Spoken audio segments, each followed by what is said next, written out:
ऋग्वैदिक काल में राजनीतिक स्थिति।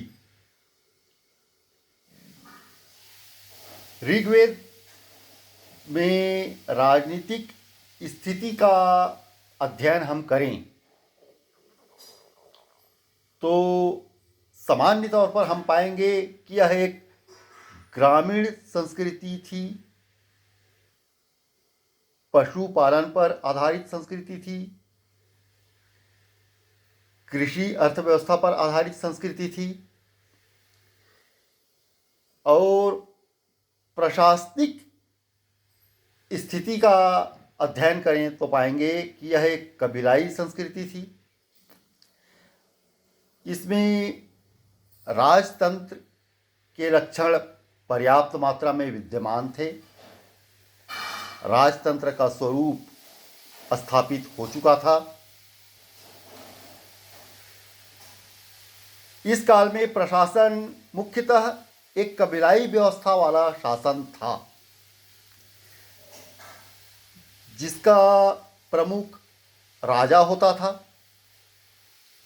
राजा को ऋग्वेद में गोप्ता के नाम से भी संबोधित किया गया है। चूंकि यह एक कबीलाई व्यवस्था पर आधारित व्यवस्था थी, युद्ध की प्रधानता थी इस युग में, अतः कबीले में निवास करने वाले लोगों में सैन्य भावना प्रमुख थी। इस काल में राजा का पद आनुवांशिक हो चुका था। आरंभ में राजा का चयन चुनाव के द्वारा होता था, आम जनता के द्वारा किया जाता था, किंतु धीरे धीरे राजा का पद शक्तिशाली होता गया और बलि जो जनता के द्वारा स्वेच्छा से दी जाने वाली राजा को भेंट थी, इसके अलावा अन्य सुविधाओं की प्राप्ति को सदैव अपने लिए बनाए रखने के लिए राजा ने अपने पद को आनुवांशिक कर दिया और ज्येष्ठाधिकार का प्रचलन प्रारंभ हो गया। इसमें सबसे छोटी इकाई, राजनीतिक इकाई, ऋग्वेद काल में सबसे छोटी राजनीतिक इकाई कुल अथवा परिवार थी,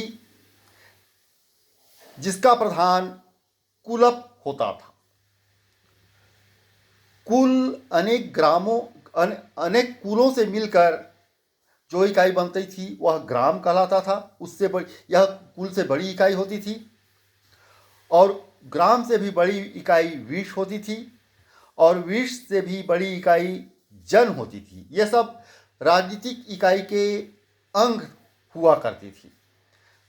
ग्राम अनेक परिवारों के समूह से मिलकर बनता था और इसके प्रधान को ग्रामणी कहा जाता था।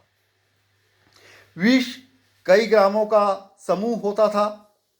इसका प्रधान विशपति कहलाता था। अनेक विषों का समूह जन होता था और जन के अधिपति को जनपति या राजा कहा जाता था। ऋग्वेद में जन शब्द का उल्लेख 275 बार मिलता है, जबकि जनपद शब्द का उल्लेख एक भी बार नहीं मिलता। इस प्रकार ऋग्वेदिक काल में सामान्य तौर पर 5 प्रशासनिक इकाई होती थी। सबसे छोटी इकाई कुल, जिसका मुखिया कुलप होता था। इससे ऊपर ग्राम, इसका मुखिया ग्रामणी। इससे ऊपर विश, इसका मुखिया विशपति। इससे ऊपर जन, इसका मुखिया जनपति। और सबसे ऊपर राष्ट्र होता था, जिसका मुखिया राजन होता था। वह पूरे राज्य का मुखिया होता था और राज्य का संचालन करता था। जनों के प्रधान को राजन कहा जाता था। इसके अलावा इस युग में भले ही राजा का पद आनुवंशिक हो गया था, लेकिन सभा और समिति नामक दो प्रमुख सलाहकार संस्था होती थी जो राजा को सलाह देने का कार्य करती थी और राजा के ऊपर नियंत्रण रखने का कार्य भी करती थी। राजा के चुनाव में समिति का महत्वपूर्ण योगदान होता था। ऋग्वेद में राजा को जनस्य गोपा, पूर्वभेत्ता, विष्पति, गणपति, इसके अलावा गोपति भी कहा जाता था। राजा की सहायता के लिए कुछ प्रमुख अधिकारी नियुक्त होते थे। इसमें पुरोहित, सेनानी एवं ग्रामीण प्रमुख होते थे। इसमें सबसे प्रमुख पुरोहित होता था। जहाँ तक राजकार्य में सलाहकारी संस्था की भूमिका निभाने वाली सभा और समिति को हम देखते हैं तो सभा मुख्य रूप से वृद्धजनों एवं कुलीन व्यक्तियों की संस्था होती थी और इसके सदस्यों को सुजान कहा जाता था। समिति कबीलों की आम सभा होती थी जिसके प्रमुख को ईशान कहा जाता था और यह राजा की नियुक्ति, पदच्युति करने के साथ साथ उस पर नियंत्रण रखती थी। सभा एवं समिति के द्वारा राजा को सलाह प्रदान की जाती थी। इसके अलावा एक अन्य समिति होती थी जिसका नाम विदत है और इसमें लूटी गई संपत्तियों का बंटवारा होता था। जैसे यह कबीलाई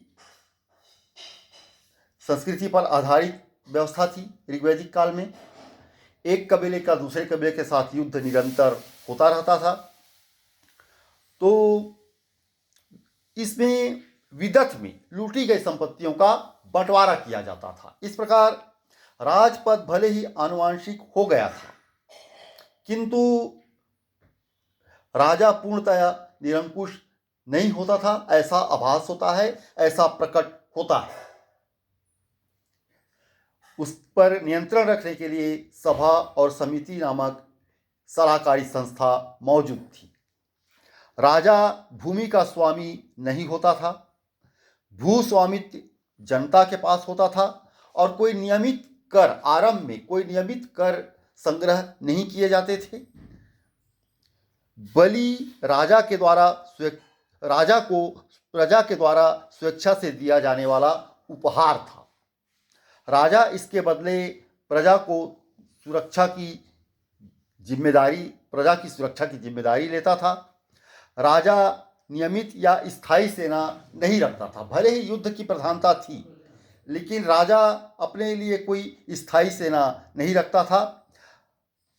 इस काल में व्रात, गण, ग्राम और सर्ग नाम से कुछ कबायली टोलियां होती थी। वो राजा के लिए लड़ाइयाँ लड़ती थी। इन्हें स्वजनों की सेना अथवा मिलिशिया कहा जाता था। ऋग्वेद में राजा को गोप्ता, जनस्य अर्थात कबीले का संरक्षक एवं पुराभेत्ता अर्थात नगरों पर विजय प्राप्त करने वाला कहा गया है। इस युग में राजतंत्रात्मक एवं गणतंत्रात्मक दोनों ही प्रकार के शासन की व्यवस्था प्रचलित थी।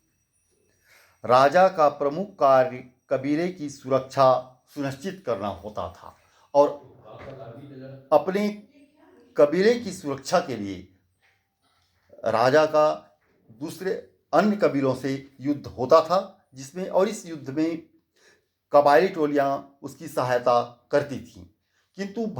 किंतु राजा इस काल में कोई नियमित सेना नहीं रखता था। इस काल की प्रशासनिक इकाइयों को देखें तो सबसे महत्वपूर्ण अधिकारी पुरोहित होता था।